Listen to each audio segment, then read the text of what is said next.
Welcome to the Thinking Fellows podcast. My name is Caleb, and today we're hopping into a normal set of episodes. We did, at the beginning of the year, we did a questions and answers episode, which was a lot of fun. It wasn't actually a lot of questions and answers, though. We did two big ones. I counted them up, and the requests I had for the two questions that we did, which was question about why do we baptize infants, that is, we Lutherans, or why would the Thinking Fellows advocate for such, and then we also had a question on apostasy, so we covered those two in that episode. I thought it was a really good episode. I would summarize the episode as being basically about as comfort and consolation of souls. So I thought that was a really good episode, so if you haven't listened to it, you should go check that out. Maybe you were one of the listeners who was wondering about that and had sent me an email about infant baptism or apostasy, and that episode is where your question is answered. We also did, before that, we did 3 episodes on defining our terms. And that, again, came from several listeners saying, hey, I really like the show. I listen to it weekly, and most of the time I get it, but sometimes you guys use a term that I have no context or background for. And so what we tried to do in those episodes was take a couple minutes for some of the more common terms that we use in the show that, hey, maybe only the really formal, educated Lutherans know some of these terms, and sometimes we just sling them around real fast or something like that. Or we picked some important doctrines that we know come up reoccurring and that we've done whole episodes on, but it was worth it to do 3 or 4 minutes on those as well. So you should go back and listen to those if you're looking for kind of a breakup from the normal episodes that we did. We used those episodes as a transition and sort of like a reset button for the new years. Say, here we go. It's 2018. We're bringing the show to you in a different way this year. And the way that we're doing that is we, instead of doing the blocks of series that we had previously done, we are doing various different types or categories of episode every month. And so out of the 4 days a month that the show comes out, hopefully we'll have 4 topics in different category areas. And so today we're going to kick things off with an episode in church history. We did great thinkers of the Christian faith, and we certainly didn't get around to every person that we wanted to cover. And today we're going to do somebody who's really important, I think, to all of us, whose writing is just vast and hugely impactful, and that is C.S. Lewis. Lewis is, I think we're all pretty big fans of Lewis here. Most people, if you're not familiar with Lewis's explicitly theological and apologetic works, know him through fictional works. He's got the Chronicles of Narnia are probably the most famous thing that he's written, I would guess. Their young adult reading is what I would categorize him in. Is that correct? He wrote them for children of his time. Mm-hmm. Yeah, it was children's literature in his own time. And he said for people who haven't forgotten what it's like to be a child. Yeah, right. Yeah, and as an adult, they're fantastic reading. They're just written in an accessible level, right? And while those works may not be theological textbooks, they are certainly theological, and the themes throughout parallel Christian doctrine and the narrative of the New Testament and Christ. So very profound. We're going to do basically the basic history of C.S. Lewis, maybe cover some of the big points in his life, and then maybe talk about the most influential works that we've read from him and that we think others should read if you haven't already. So maybe we begin. Rod, you are kind of like the resident Thinking Fellows expert on Lewis, right? You are kind of the core of that, right? Adam and I are saying thanks, Caleb. I know Scott has read everything. Well, I knew he existed. Yeah, the truth is I'm just one of thousands. Yes, yeah. Just one of thousands. So where would we begin? So we know that Lewis was born in 1898, so just before the turn of kind of Europe and the World Wars, right? And he dies in 1963. Same day Kennedy was shot. Interesting. Yeah, and same day the author of Brave New World, Huxley died. Yeah. Died. I think Peter Kreeft wrote a book. Mm-hmm. Of the 3 of them at a table. Yeah. If I was a conspiracy theorist, there would be something to that day. I think the defining thing was that he had all kinds of problems with his father and that he grew up miserably in the Anglican church of his day and became an unbeliever as quickly as he could. Another thing that's germane, I think, he was known for his work in his own field in Renaissance English literature. He published scholarly works and is known for them in his field. The next thing I think that's really germane is that he became a Christian consciously at a pretty mature age. He had spent most of his life as an unbeliever, and happily. There's a line in Surprised by Joy, and there I was kneeling by my bed, the unhappiest convert in all of England. And that first referred to theism, out of Hegelianism into theism, and then later his friend J.R.R. Tolkien pushed him on the deity of Christ. Liar, Lord, legend, what? There are only a few possibilities. And listeners should definitely recognize that name as well, right? Author of the Lord of the Rings series and The Hobbit and some of the other books there as well. And they would go to the pub and read their chapters to each other and critique. And it was a constant theme between Lewis and Tolkien. Tolkien said, Lewis, you're in Narnia, those are virtual quotations from John's Gospel. That's too explicit. And Lewis would answer back, Tolkien, if you don't nail this down more tightly, it'll float off the earth. And they never resolved it. No, they actually got quite angry at each other over this discussion and several others. I mean, we sometimes paint the picture of... and to be clear, this discussion is how to include your theology in your writing, literature. Yeah. In your literature. Yep. Yeah, and I mean, we sometimes... I'm a big fan of the Inklings and the idea of the Inklings getting together in the pub with your male friends and reading one another's work and critiquing it. Yep. Moving back to the office when time gets too late and pouring the tea and doing the same thing, lighting the pipes and critique. In fact, Thinking Fellows in a lot of ways was sort of started as Embodies like that in a way. Inkling-esque sort of endeavor. But Lewis and Tolkien, they had a great friendship, but it was sort of a contentious friendship too, which I think is wonderful. I've got a few of those myself. Yeah. I'm sorry. Why are you looking at me? Well, it made it very, very clear that male philia survives disagreement at the cognitive level. Right.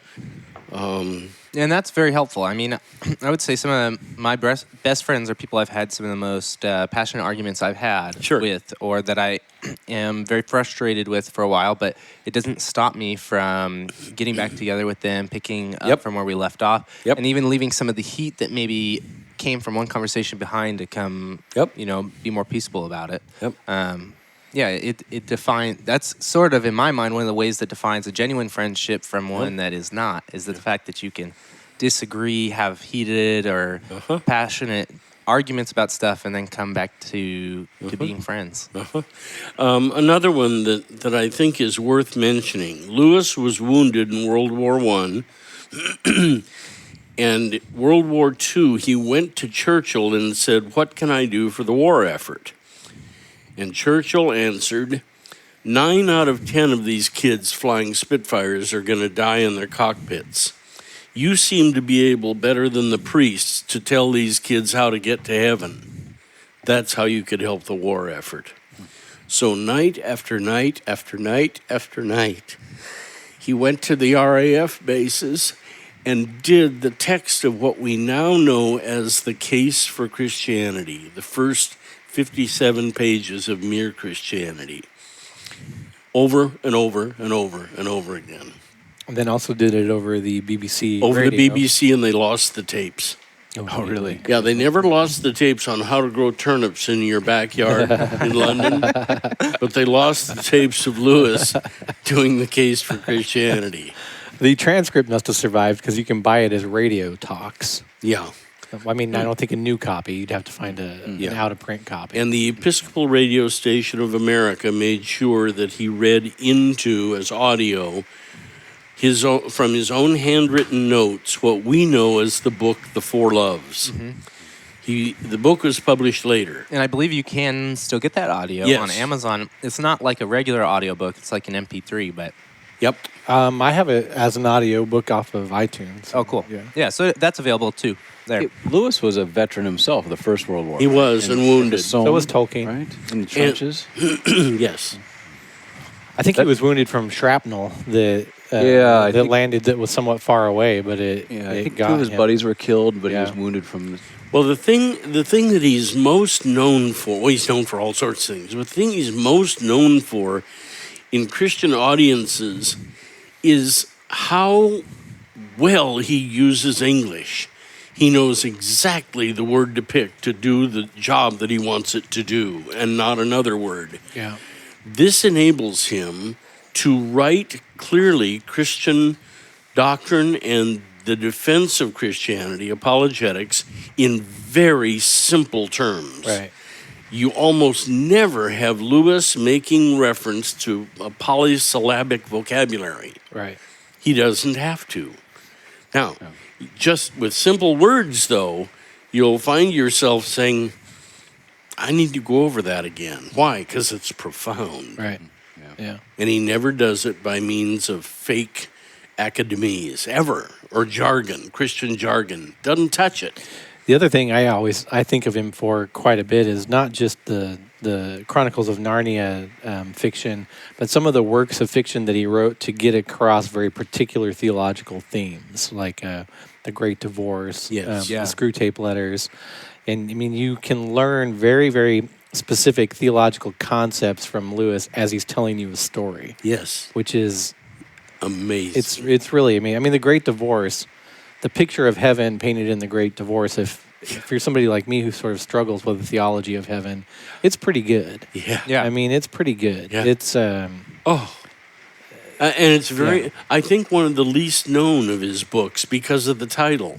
yeah. It has nothing to do with divorce. No, yeah. Yeah. It has everything to do with what we might call a second chance.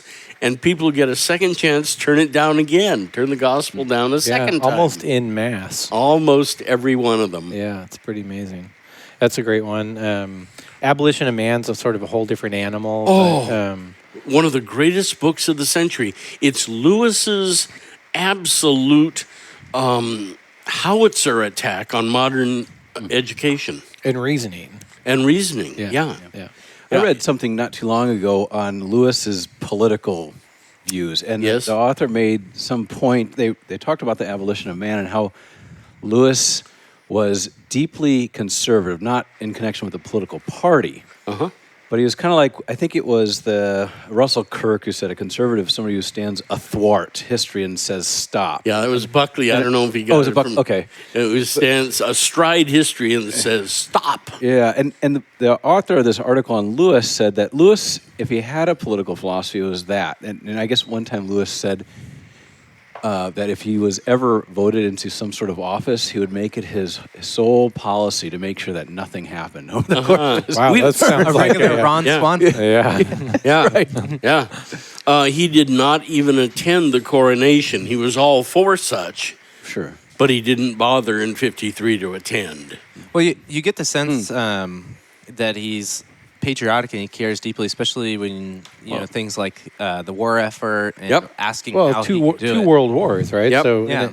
he serves in World War I as a soldier. He serves his country in World War II by providing, a sense of really, especially in that first book, in the case for Christ, Case for Christianity. He's providing an objective reason to believe for the soldiers to believe that what they're doing is right, Yes. and good, and it's And the way he does that is to explicate basic Christianity in words that priests could not do. Could not do it. But that's what Churchill charged him with. Tell these kids how to go to heaven. yeah. Priests fail at it. You don't. Please do it. Yeah, you could. I would say you could say patriotic, but he doesn't let that become a religion. No. Which is one of the. I mean, when you hear patriotism in modern America, a lot of times I see people just treating it like a religion, or Sure. God and country, putting them on the same tier, and you get the sense that he separated those, but it didn't mean that he didn't support people. And the way he supported them was with what was important and what we should always keep in mind, and that's delivering Christ and the hope that's there to people in things like war and disaster. And the truth of the matter is, he will go down as the Christian apologist of the century, of the whole 20th century. Dr. Montgomery will be second. Yeah, I think that's fair. But Lewis will be first as a defender of the truth of the gospel, or a defender that Christianity is actually true. His audience is people who doubt. Do you know where he learned his apologetics? No. Was it just him thinking about this? Many times you find Lewis very humbly saying, for instance, of the clergy, well, they just read different books. Right. What Lewis had read was Aquinas, Augustine, and the classics. Well, you have both any good biography of Lewis, and even to some degree in Surprised by Joy, which is sort of his autobiography of coming to the faith. You're told the story of the tutor, right? That Kirkpatrick. That prepped him for acceptance to Oxford. Yep. And that this tutor, taught him logic and Latin and classical literature. Yep. With an intensity that I think we can't even imagine. Sure. And Lewis just thrived on it. Once he got a good tutor, he thrived on it. He struggled a bit in school prior to that. So he's writing the great Christian classics, probably like the great British... Yes. William Paley. And so he's... All right. And getting the best sort of reasoning and instruction and reasoning in his time from somebody who really specializes in prepping students to acceptance to Oxford. Didn't he do a lot of work in rhetoric? I know he's a prof of literature, but and writing. Rhetoric was one of his specialties.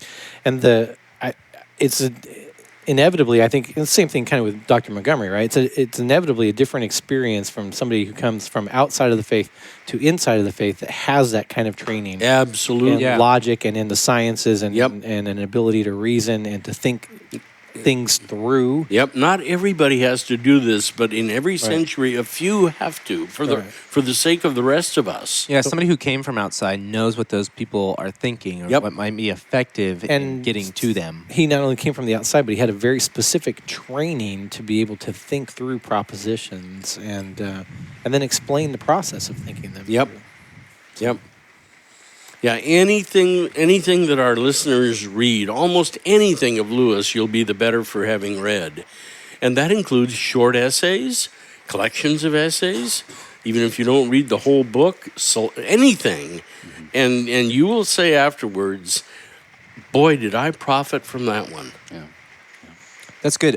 We are at time for our break, so we're going to go ahead and take that, and we'll be back in just a moment.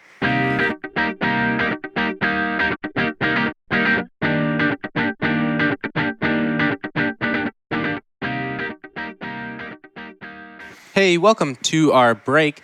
I'm going to talk about something that we've done the last 3 weeks, but is going to still be available for order, I think, only till the end of January is what I'm going to do. And then from there, I'm going to reassess and see how things went. And that is the Thinking Fellows Bundle. Many of you have already pre-ordered it. So that's really cool. That'll get shipped out late January is when I will be sending those orders out. And we gave away 5, and they were all collected. So that was really cool. That happened pretty quickly within the afternoon of launching the episode that first day. So 5 lucky listeners, you know who you are going to be sent the bundle at the same time when the pre-orders come out. So if you've been patiently waiting in the mail since you emailed me last week, I'm sorry, it hasn't shipped yet. I'm still building those up. So please wait. So I'm just going to outline what's available in that bundle and where you can get it. Okay, so in the bundle is a copy of the second edition of Being Dad, Father is a Picture of God's Grace. It is the hardcover edition with the new cover art, which is absolutely, I think, stunning. I think it's a great-looking book. It matches some of the, the best publishers out there as far as quality look in the book.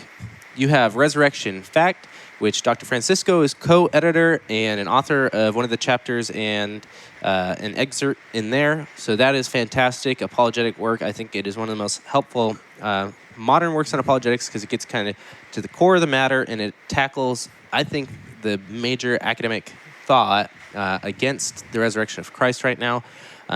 Recently, it was helpful for me. I got kind of dragged into a little debate with it's actually like a forum of atheists online. Oh, dear. Oh, boy. Which was interesting because usually when you run into people, they're just agnostic, so they're usually open to hearing what you have to say, and even if they're not going to really consider it at heart, but they'll listen.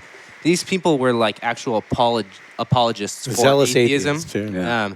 And The new atheists. they brought up, And the interestingly, conversation never goes. if you were to look at the table of the resurrection fact, those were the points that they were bringing up to Sure. the table. That's why we chose those topics. by That's the there way. you go. So that if you're going to be doing Wait a minute, you had a plan? Yeah, whoa.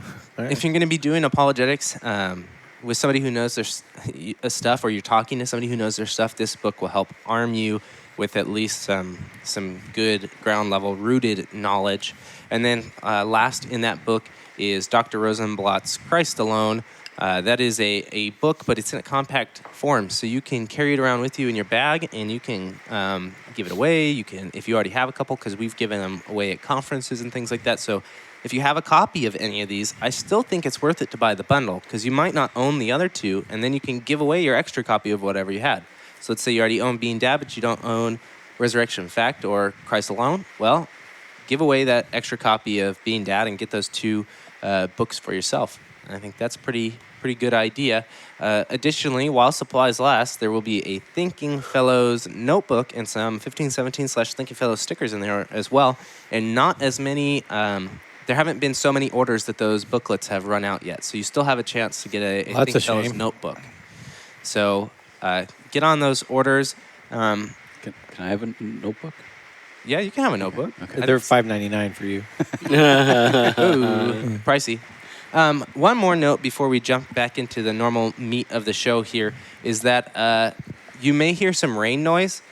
In Southern California, as you may know from the news, it doesn't rain very much lately. In fact, we've been in kind of 11 months, no rain. 11 months with no serious rain, and today it's pouring. And so you may be hearing the rain aggressively fall on the roof here.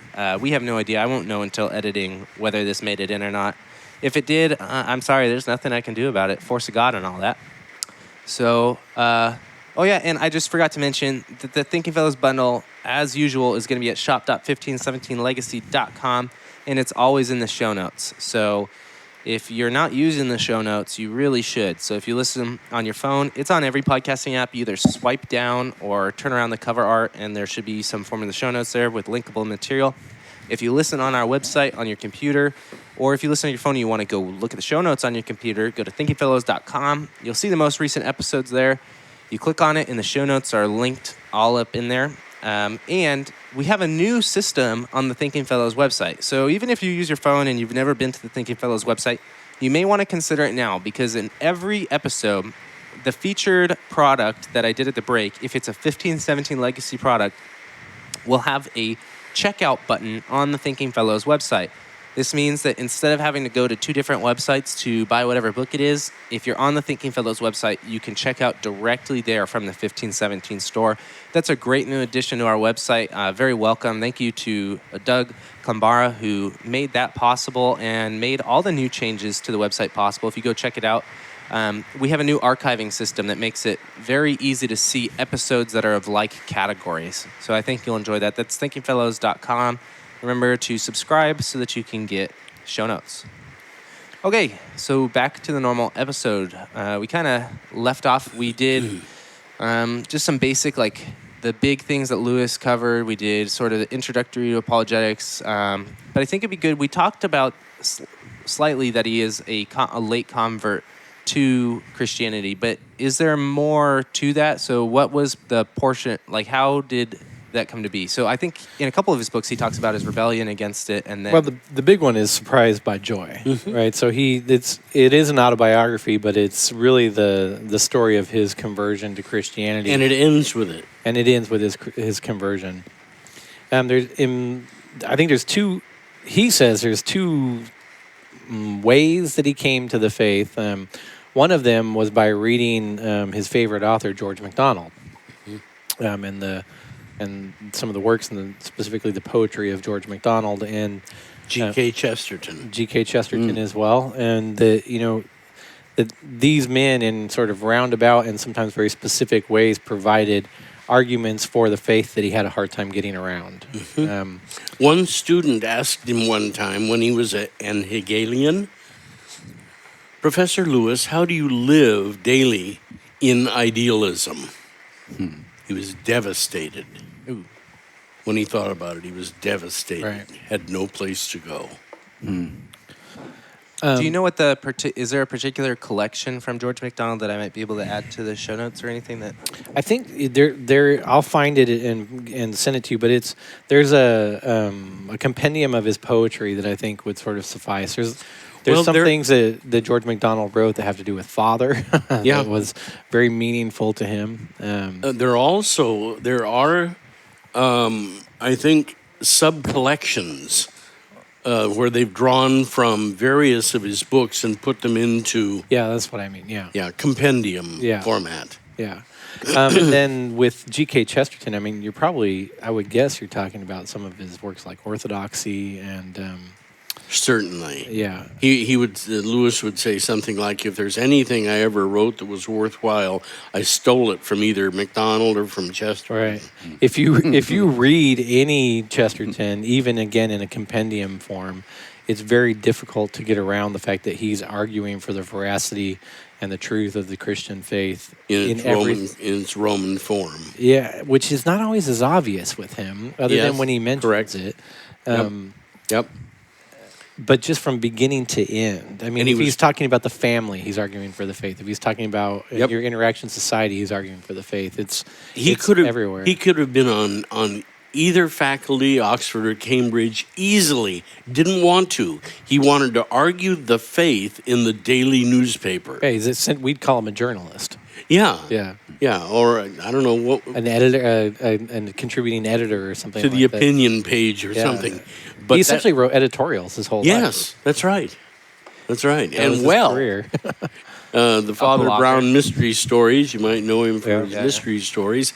But what he wanted to do was argue that Christianity was true, and he wanted to do it at the street level, not at the university. We happen to have an expert in our circle on Chesterton. His name is Rick Ritchie.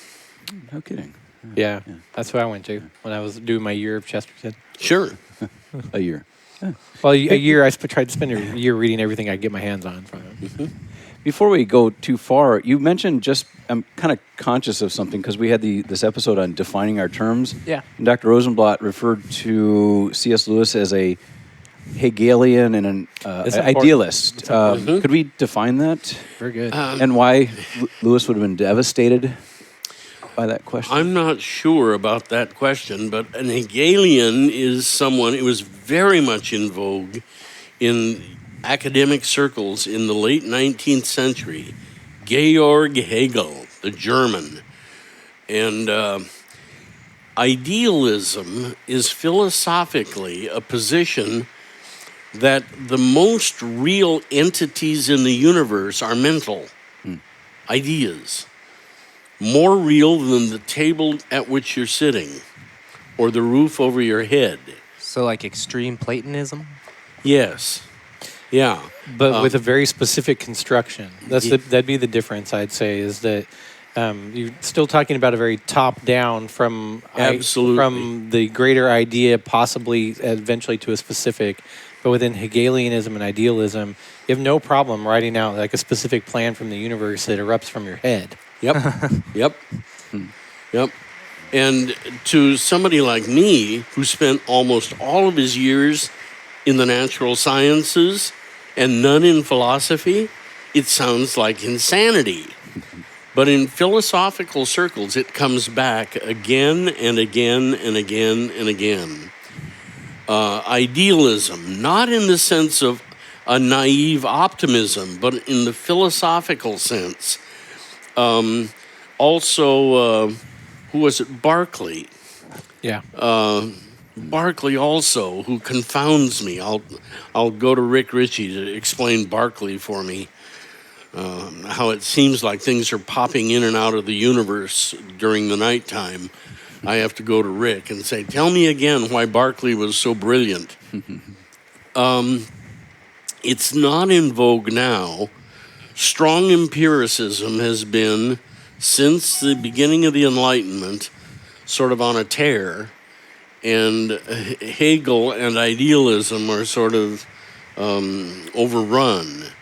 But philosophy has a way of not going to something else because something's been refuted so much as one author said, it goes out of vogue. It goes out of style. Yeah, out of style. It's like, I went from wearing Vans to Converse. Yeah. Yeah. Who'd have thunk? Yeah. To your question on George MacDonald's, there's actually a collection of writings of C.S. Lewis about George MacDonald in a C.S. Lewis book called George MacDonald that's pretty easy to find. And I'd say that the one big one, if our listeners wanted to read one that Lewis mentions quite a bit, is Fantastes. Yes. Yes. Absolutely. Lilith or Fantastes. Yeah. With G.K. Chesterton, I would guess Orthodoxy was a big influence, probably The Everlasting Man as well. Yes, those are the two big ones. Other than that, when he says that everything I wrote, you can probably trace back to him. Just get your hands on what you can that's Chesterton and do your best to read it. I was thinking that before the break it'd be important. There's a couple of really good biographies that are fairly recent, both on Lewis and on the Inklings generally. The one I read in, I think, 2016 called The Fellowship, which is the literary lives of the Inklings, J.R.R. Tolkien, C.S. Lewis, Owen Barfield, and Charles Williams, was very good. I enjoyed it a lot. It's by Philip and Carol Zaleski. I think we should throw that up in the show notes. And then Adam's supervisor at Oxford, Alistair McGrath, again in 2016, he came out with 2 biographies of Lewis, but the popular level one, which is certainly popular level enough at almost 400 pages, is C.S. Lewis, A Life. It's very much worth reading. There are also several lectures that McGrath gives on the book as he sort of went out on the book tour that you can find on YouTube. And there's a wonderful audio series from the teaching company, a young fellow, I think, at Baylor.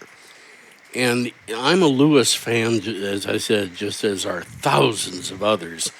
But I listened to that whole series on Lewis from that young man at Baylor, and I don't know one single error. It was every sentence that came out of his mouth was informed, and it was accurate. Hillsdale College did one, too, that I'd sort of give a solid B to. I listened to one, and it was typically making Lewis obfuscated because this particular lecture did what academics so often do. Took someone who was utterly lucid and made him ununderstandable. And made him obscure. But I only listened to one. I thought I'll try one. Hey, do you think it'd be worth our listeners' time to maybe kind of list out some of Lewis's books and say what they're generally about? And also, my students over 30 years have done outlines of almost all of his books, minus the ones in English literature, and those are going to be available at $15.17 inexpensively. It's going to be much broader than Lewis, but Lewis is one stream of book outlines. And the intent of these is not, of course, to replace reading the book, but it's to give you a little more idea of what's in it than a table of contents would. And I've tried to make my way through some of Lewis's scholarly works on literature and literary criticism, like an experiment in criticism. Unless you're somebody that's very well trained in literature, it's a tough road to hoe, man. Yeah. I'll tell you. I tried to do that a couple years ago too.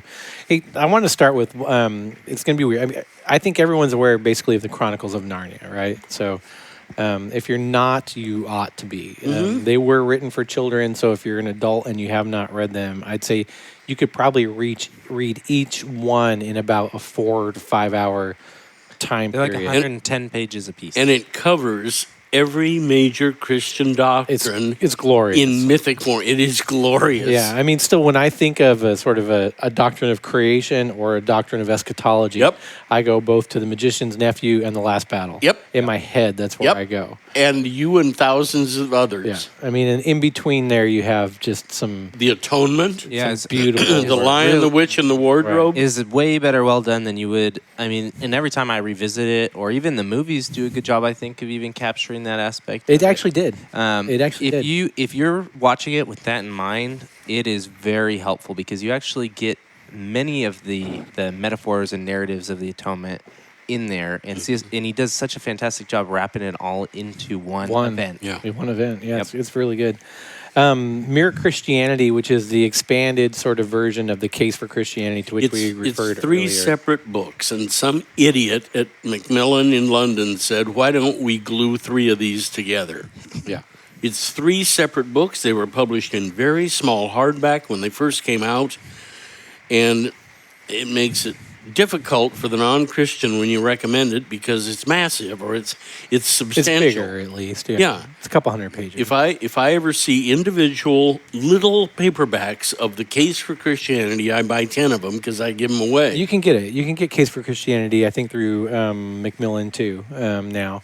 Okay. So you can get it separate or you can get it 'Cause bundled that- in Mere Christianity. That's the kind of thing that the non-Christian can look at and say, I could knock that out this weekend. Oh, And he's yeah. right. Yeah. That kind of stuff's going to become more available because it's been 50 years, over 50 years now since he's died, and in many countries that's when copyright ends, and so you'll be able to get publication. Somebody could theoretically split those up and republish them in countries that have it, like Canada, and there's a couple other Yeah, places. if I remember correctly, Mere Christianity, the three books, The Case for Christianity is the first one.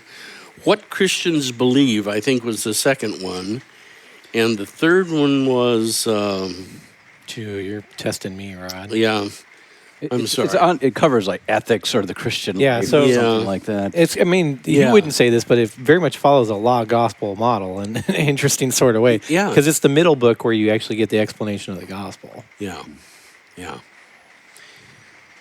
I want to get to a couple, but Screw Tape Letters. Absolutely. It shot him into fame, and he knew his academic progress ended as soon as it came out, and he was right. In England, the class structure is so strong that you do not write for the rabble. And Lewis decided to write for us rabble, and he was right. That stopped his academic progress. That's beneath you to do. For years. I mean, Oh. until he was moved to Cambridge near the end of his life. Yep. Yeah. Stuffed shirts.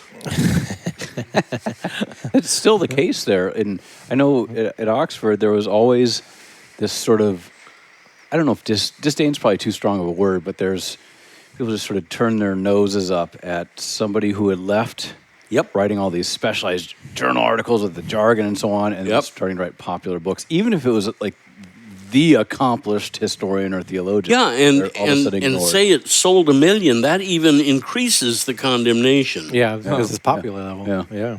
Hey, but if you're making money, it might not matter. Well, there you go. So Screw Tape Letters is basically two demons who are cavorting on the spiritual tack of a lowly Christian. Patient. Yeah, patient, right? And are sort of having a conversation about what's working and not working. Yep. To Everything is negative. It's flipped. to draw him out of the faith. Yep. And it talks about patience and this too will pass, sort of things that as he's encouraging the faith. That's great. We already referred to the Great Divorce, basically a theology of heaven in story form. Getting a second chance and people turn it down again.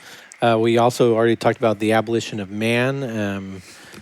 Many ethicists really are using this to say, or virtue ethicists really refer back to this, Christian ones at least. That's sort of a basis for what they're trying to argue. But what you have there is he's going at the educational system of his time for, Absolutely, he is. for teaching students that there's no objectivity. Yep. The four loves. Lewis examines the four Greek words that we translate into love, and it's marvelous. If you don't feel like you have the time to read the whole thing, read the chapter on philia, and it'll knock your socks off. I'd bet you can go back to the other chapters once you're done with philia. A Grief Observed. Yeah, he writes after the death of his wife, Joy. And he didn't write it to publish it. He said he wrote it to keep from going mad. Yeah. It's strong medicine. Lewis is arguing Lewis out of the faith. Right. Not the kind of thing you'd give to somebody who just lost somebody they loved. No, because he's devastated when he writes this. Yeah, he's absolutely devastated. And he sort of, background makes fun of his earlier book, The Problem of Pain, but he shouldn't. Yeah. It's a good book. Yeah, so those are two I wanted to go to next: The Problem of Pain and Miracles. Yep. Both apologetic in nature. Yep. Absolutely, yeah. Yep. Miracles is straight apologetics, really. I mean, he's arguing for the possible truth claims that exist within the miraculous. Can you ground a religion intelligently in a miracle claim? Right. The one that I avoided for years, and it's probably your fault, Rod, is just the way they is the space trilogy. I avoided it for just years, just because it's not easy. I'd say if people want to read it, it's not. I don't think it's easy reading, especially not. The level isn't that hard, but the pace is sometimes, when I've tried to go at it, difficult to overcome. Especially like in the iPhone world where you have a lot of distractions that can draw you away from the book. I just find it is slower to pull you in. There's a power off button on the iPhone, you know. The second one of the three, Paralandra, Yeah. is probably the best commentary on Genesis that you will ever read. Right. And here it is in a, quote, sci-fi book by an Englishman. Oh, it's wonderful. But it's wonderful. Boy, you talk about getting across unfallen to fallen and what streams out of that. If you go, so the first one in the book is Out of the Silent Planet. The second book in the trilogy is Paralandria. The third book in the trilogy is That Hideous Strength.